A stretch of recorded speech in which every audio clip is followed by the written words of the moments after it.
오늘도 이렇게 예배 드릴 수 있다는 자체가 너무나 감사를 드리고, 또 이렇게 그래도 좋은 날씨 속에서 또 평안한 가운데 예배 드리게 하시는 것 감사하지 않을 수가 없습니다. 하나님께서 우리의 일생을 지켜주실진데 하루하루 지난 모든 일들이 하나님 보시기에 인정받는 시간들이 다 될 수 있기를 다시 한번 주님의 이름으로 부탁을 드립니다.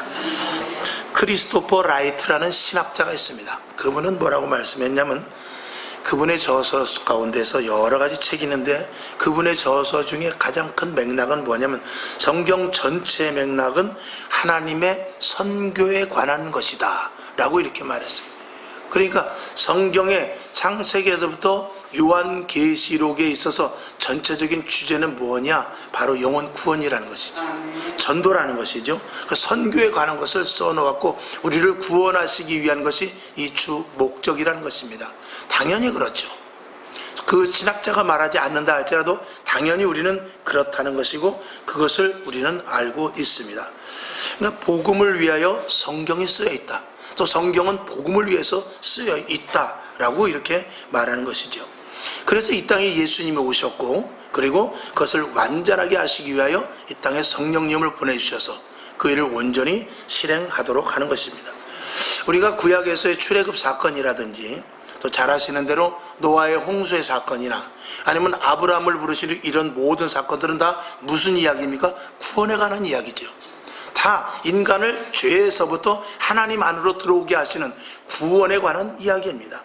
또 예수님께서 제자들을 부르셔서 하늘나라에 대해서 가르쳤고, 그리고 복음 이후에, 그 복음을 전한 이후에 십자가에 못 박혀 돌아가신 후에 다시 부활을 하신 이 모든 사건 역시 예수님께서 전하신 그 의도는 다 구원에 관한 것입니다.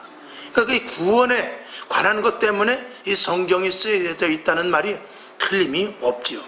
그러면 오늘날의 이 교회의 존재는 무엇입니까? 역시 마찬가지죠. 두말할 것 없이 영혼 구원을 위해서 이 교회가 세워져 있는 것입니다. 만약에 교회에서 구원이라는 단어, 영혼 구원이라는 단어, 복음이라는 단어가 빠진다든지, 아니면 그것이 우리가 교회가 세워나가는 데 있어서 하나의 옵션으로만 생각한다면 그 교회는 하나님을 실망시켜버릴 수밖에 없을 것입니다. 그리고 그 교회는 교회로서의 가치가 떨어지며 하나님이 기뻐하시는, 하나님이 원하는 교회는 절대로 될 수가 없는 것이죠. 만일 교회에서 주 목표가 축복이요, 건강이요, 자녀들이 잘 되는 것이요, 그리고 내가 계획하고 생각하는 것들을 하나님을 불러서 그 일을 내가 해나가는 데 있어서 하나님을 도구로 쓴다면 그건 하나님이 온전히 기뻐하는 일은 절대로 아닙니다. 하나님은 우리들에게 구하고 찾고 두드리라고 하셨지만, 그럼에도 불구하고 우리들에게 원하신 것은 먼저 그의 나라와 그의 의를 구하라, 이것인 것입니다. 자, 우리가 구하는 모든 것들이 부수적인 것인지 먼저 그의 나라와 의를 구하는 것인지를 한번 우리가 생각해보는 시간이 됐으면 좋겠습니다. 누가복음 12장 27절, 28절, 29절을 세 절을 한번 다 같이 보시죠. 시작. 백합화를 생각하여 보아라. 실도 만들지 않고 짜지도 아니하느니라. 그러나 내가 너희에게 말하노니 솔로몬의 모든 영광으로도 입은 것이 이 꽃 하나만 같지 못하느니라. 오늘 있다가 내일 아궁이에 던지우는 들풀도 하나님이 이렇게 입히시거든. 하물며 너희들일까 보냐? 믿음이 적은 자들아. 너희는 무엇을 먹을까, 무엇을 마실까 하여 구하지 말며 근심하지도 말라. 아멘. 하나님께서는 우리가 무엇을 구해야 되며 하나님께서 어떻게 우리에게 주실 것을 이렇게 구체적으로 이야기를 하고 계십니다. 들의 백합화를 보라, 공중의 새를 보라 그랬어요. 여러분들이 아마 동물의 왕국이나 이런 것들을 보게 되면은, 저는 그런 생각을 해봅니다. 아마 다 같은 생각이겠죠. 그 짐승들이 자기 새끼를 위해서 하루 종일 먼 길을 가서 그 짐승을, 자기 그 양식을 구하러 다니는 것을 보면 하루 종일 토끼 한 마리를 잡으러, 또 사자 같은 경우에 사슴을 잡으러 이렇게 다니는 거 보면은 참 정말 그날버려도 그것을 갖다가 저축해 놓을 때도 없습니다. 그냥 그날 잡아서 그날 먹는 거죠. 그 다음날 일을 생각하는 것이 아니라 그날 3일 먹을 것도 저축해 두지 못합니다. 아니 그 다음날 먹을 것도 저축해 두지 못해요. 그냥 잡아서 그때 먹고 새끼들에게 먹이고 그리고 자고 있다가 또 그 다음날 나가서 먹이를 구하러 나갑니다. 사람은 집에 냉장고가 있고 농사를 쳐서 또 겨울에 비축을 해놓죠. 사람은 굉장히 하나님께서 큰 축복을 주신 거예요. 근데 짐승들은 그렇지 않습니다. 근데 그 짐승을 누가 기르느냐? 하나님이 기르신다는 것입니다. 그들은 걱정을 안 해요. 내일 일에 대해서 걱정을 안 합니다. 내일 일에 걱정하는 것은 누구밖에 없느냐? 이 인간밖에 없다는 것입니다. 우리가 내일 일을 정말로 걱정해야 될 것이 있다면 정말 내가 천국 갈 수 있을까? 주님이 내일이라도 오늘이라도 오신다면 내가 주님을 만났을 때 부족한 부분이 없을까? 이것이 우리에게 걱정이 되어야지 다른 부분에 대해서 먹고 마시고의 걱정은 하지 말라는 것입니다. 미물과 같은 저런 들짐승, 들의 백합화, 그들은 짜지도 않고 그들은 옷을 해입지도 않지만 하나님께서 그를 영화롭게 했다고 그랬어요. 너희들이 그들만 못하느냐 이거죠. 하물며 너희들일까 보냐라고 이렇게 강하게 주님께서 우리에게 반문을 하고 있는 것입니다. 오늘 이 말씀 가운데서도 여러분이 정말 인생에 대해서 깊이 있게 한번 생각해 볼 수 있기를 주님의 이름으로 축원을 드립니다. 우리는 성경의 많은 인물들, 성경의 많은 우리의 선배들을 볼 때 그들이 순교하고 고난을 당하고 그리고 억울함을 당하며 그리고 정말 애타는 심정으로 복음을 전했던 것을 보게 됩니다. 그들이 순교를 당하면서 그 생명을 아끼지 않고 목숨을 걸고 핍박과 환난을 당했지만 그들이 했던 일은 무엇입니까? 복음을 전하는 일이었습니다. 왜 순교하면서, 왜 가나안에 가면서, 왜 그 고생을 하면서 그 먼 곳에 다른 사람들이 가지도 않는 곳에 가서 복음을 전하는 것입니까? 하나님께서 주신 명령에 따라 한 생명이라도 구원해내기 위해서 소명을 받은 자로서 부족함이 없게 하기 위해서 하나님께서 나를 부르신 뜻이 그것이다 라고 생각함으로 말미암아서 그들은 복음을 위하여 죽고 복음을 위하여 그들은 선교를 했던 것입니다. 가고 싶은 것을 간 것이 아니라 가고 싶지 않아도 갔고, 먹고 싶은 것을 먹은 것이 아니라 먹고 싶어도 먹지 않았고, 하고 싶은 것을 한 것이 아니라 하기 싫어도 해야 될 일을 했던 이런 믿음의 선배들을 보면서 우리들의 모습을 다시 한번 생각해 보면서 내가 정말 신앙인으로서 바른 길을 가고 있는가를 한번 생각해 보기를 주님의 이름으로 부탁을 드린 것입니다. 오직 구원의 행진만을 위해서 나갔던 그들을 바라보면서 왜 우리가 예수를 믿으며 왜 우리를 부르셨는지, 지금 내가 해야 될 일이 무엇인지에 대해서 우리는 오늘 성령 강림주일을 맞이해서 한 번 더 생각해 보고자 하는 것이죠. 그러나 사실은 우리가 이 믿음의 선배들, 또 구약이나 신약이나 구원을 위해 애썼던 모든 믿음의 선배들을 그 한 것들을 우리가 돌아볼 때 사실 우리가 엄밀히 말하면 우리는 그 일을 할 수가 없다라는데 귀착이 될 수밖에 없는 것이 주님께서 우리에게 해주시는 말씀입니다. 무슨 말씀이냐면 우리로서는 할 수 없는 것입니다. 우리 인간의 능력으로서는 한계가 있기 때문에 할 수 없고 오직 성령에 충만한 자들만이 그 일을 할 수 있다는 것이 오늘 성경이 우리에게 주시는 말씀이거든요. 자, 우리에게 하나님의 자녀로 부르시고 우리에게 거룩한 영을 넣어주셔서 우리를 거룩하게 하시고 하늘로부터 신령한 것을 받아서 말이나 생각이나 행동이 사람의 것이 아니라 사람의 지식이 아니라 하늘로부터 공급하여 주시는 것으로 말을 할 때 그것이 능력이 되는데 그 능력으로 무엇을 하느냐? 귀신을 물리치고 마귀를 무찌르는데 그 목표는 한 영혼 한 영혼을 구원해 내는 데 있는 것이지요. 오늘 우리들의 말은 다릅니다. 새벽에도 말씀을 드렸습니다만 우리들의 말은 어떻습니까? 예수님께서 베드로에게 묻습니다. 제자들에게 묻습니다. 사람들이 나를 무엇라고 하느냐? 선지자라고 말하대요. 어떤 사람은 에레미야라고 말하대요. 너희는 나를 무엇라고 말하느냐? 주는 그리스도시요 살아계신 하나님의 아들이시니다 라고 이렇게 말했을 때 예수님께서 바요나 시몬아 내가 복이도다. 그걸 알게 한 것은 내 혈육이 아니라 하늘에 계신 아버지께서 알게 하신 것이라고 그랬어요. 그는 얼마 있지 않아서 바로 예수님을 부인해버립니다. 나는 예수님을 모른다. 예수님을 저주하는 데까지 갔어요. 한 입으로 같은 정말 하나는 충성된 신앙의 말을 했고 한 입으로 배신의 말을 했습니다. 그 예수님께서 말씀해 주신 것에 대답이 있죠. 그것을 알게 한 것은 혈육이 아니고 하늘에 계신 아버지께로서 너에게 알게 하셔서 내 입을 통하여 말하게 하셨다라는 것입니다. 그러면 우리가 이 땅에 살아가면서 성령으로 말미암아 살아가는 것은 무엇입니까? 내가 가진 지식이나 우리 아버지가 땅의 육신의 사람이 가르쳐 준 것이 아니라 하늘의 아버지께서 성령으로 말미암아 가르쳐 주는 말과 성령의 감동으로 된 말을 하는 것이 그리스도인이고, 그 말에는 엄연한 예수 그리스도로 말미암은 영이 우리 안에 있음으로 말미암아 파워가 생기게 되고, 그 파워로 바로 한 영혼 한 영혼을 구원하러 나가는데 우리가 쓰임을 받으라는 것입니다. 그래서 우리에게 성령을 주신 것이죠. 그러니까 성령의 사람이라는 것은 항상 말과 생각과 행동, 특히 말하는 것에 권세가 있습니다. 말하는 것에 능력이 있죠. 그러나 일반적으로 하나님의 사람이 아니고 일반인은 지식의 말을 합니다. 경험의 말을 하게 되는 것이죠. 자기의 그 어떤 생각의 말을 할 수밖에 없습니다. 그래서 저 사람이 정말 성령이 충만한 사람인가, 교회를 다니지만 그냥 교회만 다니는 사람인가는 우리가 말하는 것을 통해서 분명히 알 수 있습니다. 저와 여러분, 말 한마디라 할지라도 성령의 사람으로서 성령님께서 공급하여 주시는 힘으로 말도 할 수 있기를 주님의 이름으로 축원을 드립니다. 그것은 우리가 상대방의 마음을 움직이는 데 있어서, 즉 전도를 하고 복음을 전하는 데 있어서 내가 그들의 마음을 빼앗지 못하기 때문에 그래요.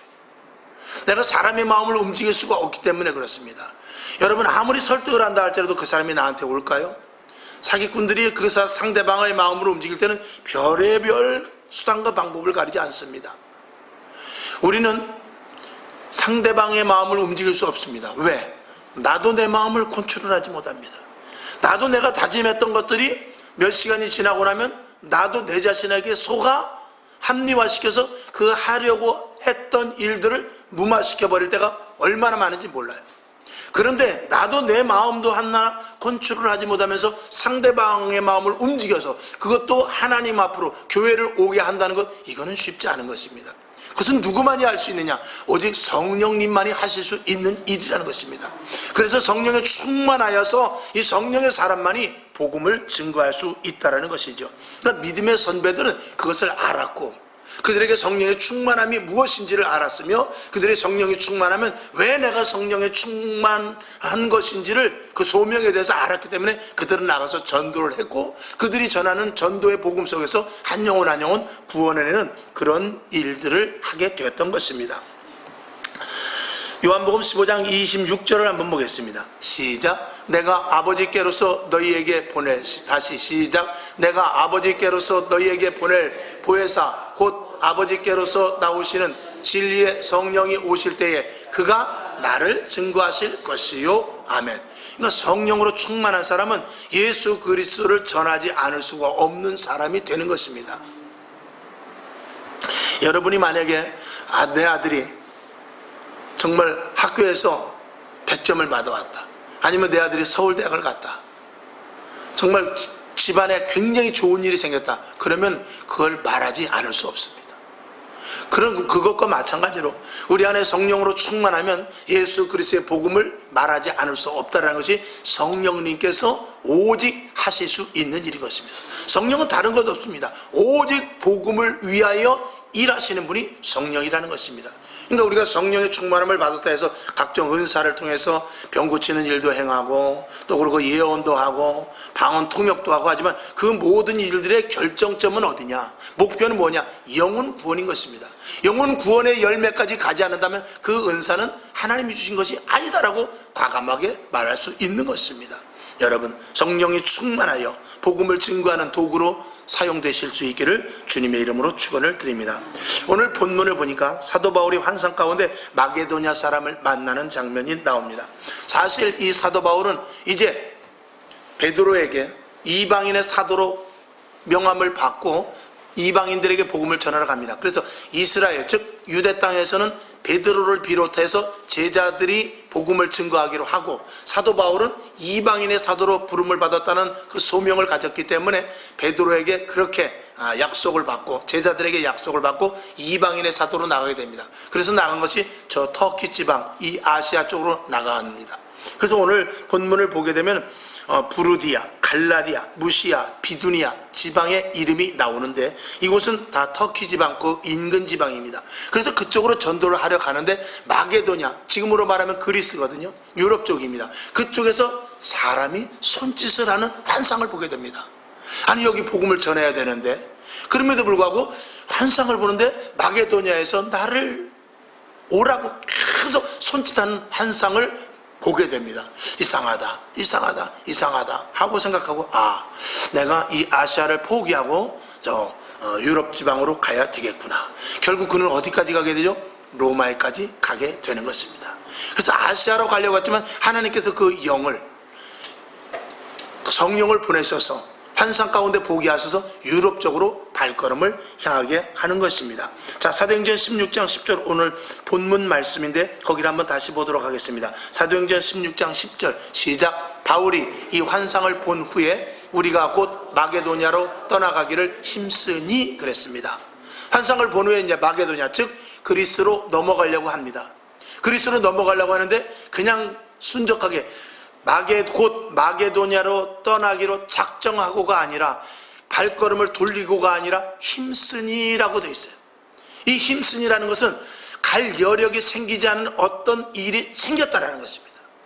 그것은 우리가 성경적으로 추론해 볼 때 아시아의 교회를 이제 세우고 그리고 거기서 성령을 받는 자들, 구원받은 자들이 많이 생겨서 교회가 점점 확장되고 직분자도 세워야 되고 교회도 더 크게 성전도 지어야 되고 하는 그런 일들이 많이 있으면 날마다 환자들이 오고 날마다 구원받은 백성들이 와서 상담해야 되고 하는 이런 일들이 있음에도 불구하고 성령께서는 마게도냐로 가라는 것이죠. 사도 바울이 가는 곳마다 분명히 복음의 불길이 일어났습니다.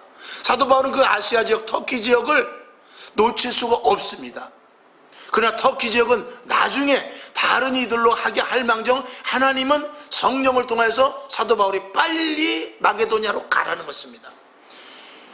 그곳을 뒤로 하고 그곳에 복음의 열정이, 복음의 열기가 타오르는 그 와중에도 잠깐 정지를 시키고 나중에 이제 그쪽 교회에 다른 사람들이 가서 계속적으로 복음을 증거해서 7교회가 생기기는 합니다. 그러나 지금 현실 속에서는 빨리 사도 바울이 마게도냐로 가라는 것입니다.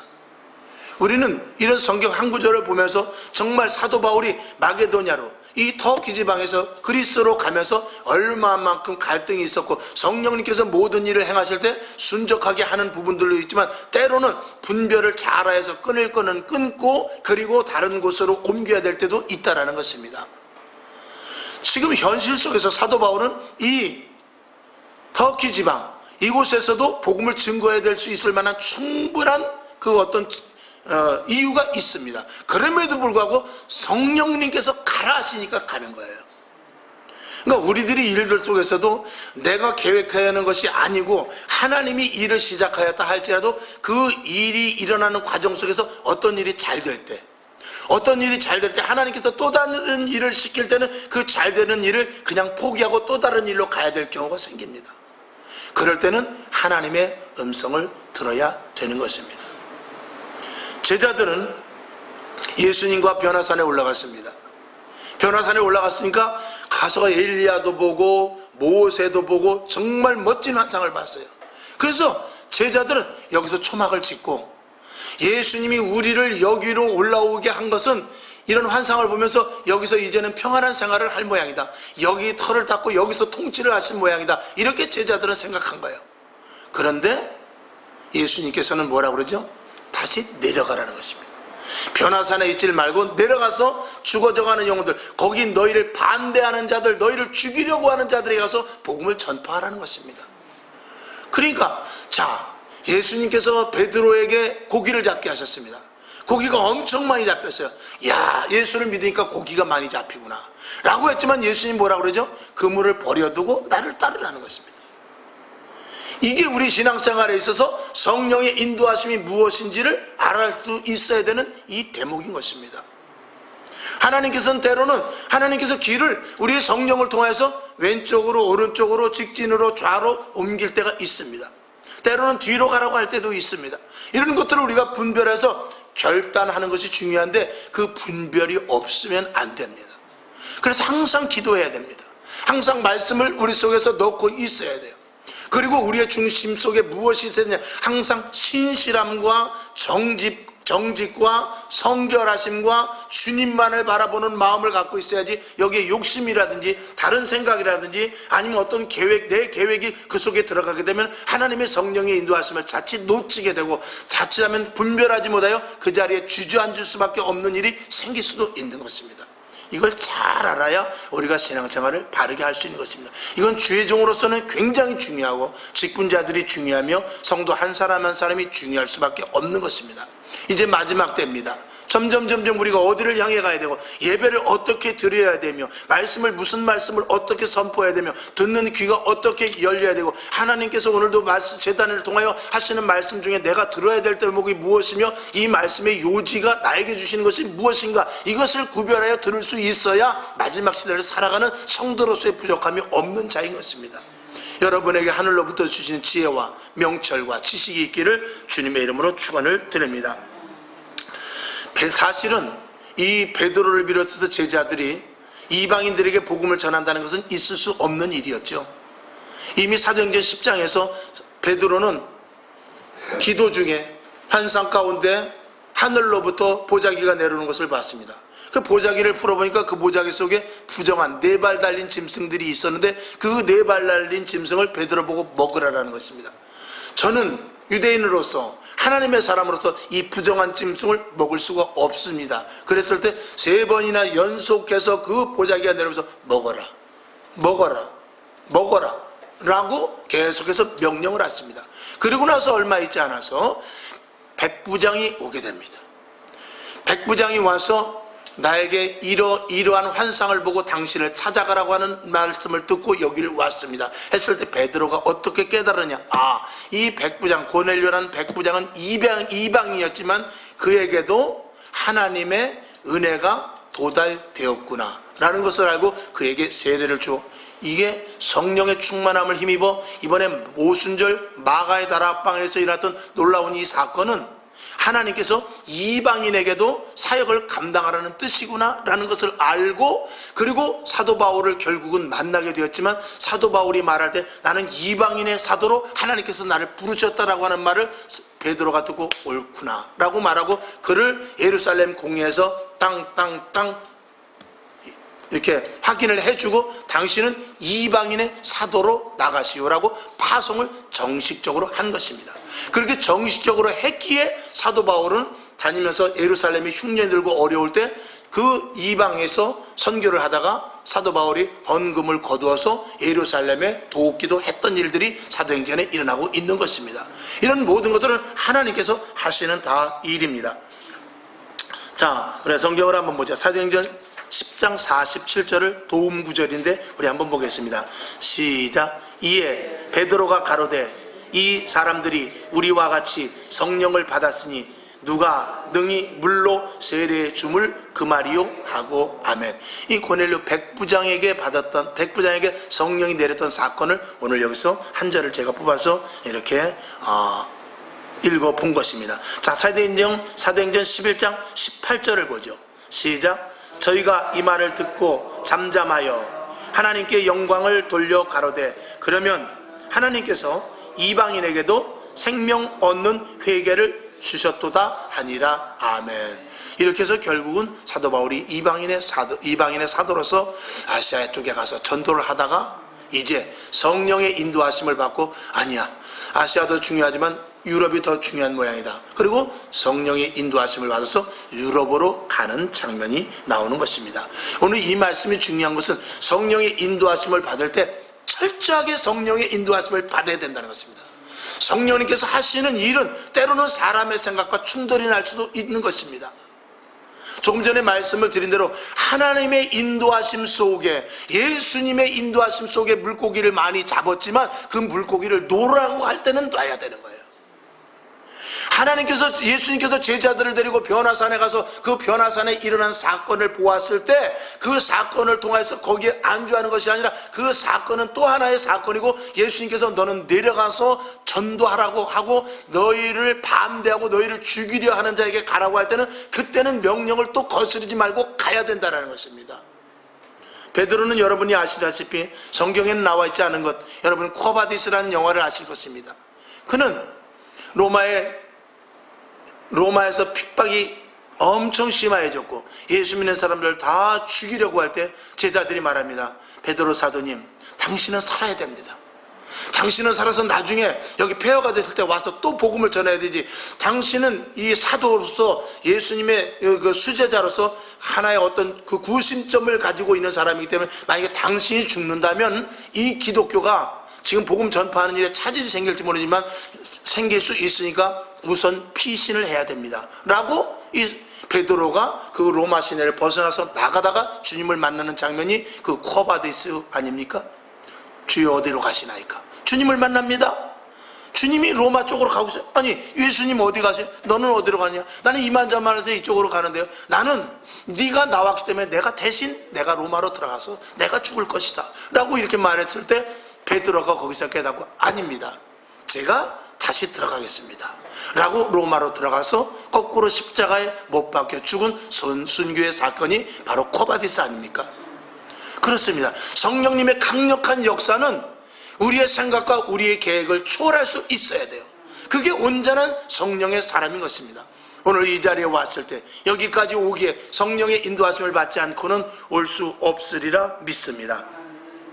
자, 결론으로 말씀을 드립니다. 여러분, 성령을 우리에게 주신 이유는 서두에서 말씀을 드린데도 하나님께서 이 성경책을 쓰신 이유는 선교의 목적이라고 그랬습니다. 전도의 목적이라고 그랬어요. 복음 전파의 목적이라고 그랬습니다. 그러면 성령님께서 우리에게 오셔서 우리 안에 성령이 계신다는 것은 전도하는 데 있어서 가장 효율적으로 할 수 있도록 힘을 주시기 위하여 우리에게 오신 것입니다. 그러면 우리가 해야 될 일은 뭐냐? 단연코 복음 증거인 것입니다. 예수 그리스도의 복음을 전하는 데 있어서 최우선으로 하고 나머지 것들은 서두에 성경 말씀 읽은 대로 들의 백합화를 보라, 공중의 새를 보라, 이런 것들은 다 하나님께서 먹이시지 않느냐. 근데 하물며 너희들일까 보냐. 너희들에게 먹고 마시고 입고의 문제는 내가 책임지겠다. 너는 나의 일을 해라. 그것은 바로 복음을 증거하는 일이요, 예수를 전파하는 일이요, 생명을 전달하는 일이요, 하늘나라의 구원의 소식을 전파하는 일, 거기에 대해서 내가 최선을 다하라 이것입니다. 그 일을 어디서부터 공급받느냐? 성경으로 한번 더 보죠. 사도행전 20장 28절 아주 예배 때마다 보는 말씀입니다. 시작. 너희는 자기를 위하여 또는 온 양떼를 위하여 삼가라. 성령이 저들 가운데 너희로 감독자를 삼고 하나님이 자기 피로 사신 교회를 치게 하셨느니라. 아멘. 이 교회의 감독자는 성령님이십니다. 이 교회의 감독자는 성령님인데 성령님께서 누구에게 말씀하시냐? 몸 대신 예수 그리스도의 머리에 말씀을 하시고 지체된 우리에게 전달을 시킵니다. 우리가 전도를 하러 나아갈 때 누구의 명령을 듣고 따라 나가는 거냐? 머리의 명령을 듣는데 그 머리의 명령을 내리시는 분이 성령님이십니다. 왜냐하면 교회의 감독자가 되시기 때문에. 그러니까 성도가 전도하는 데 있어서 교회의 중요성은 뭐냐? 내가 전도하러 간다, 여러분들이 전도하러 간다. 반드시 교회에서 함께 한 성도들이 기도해야 돼요.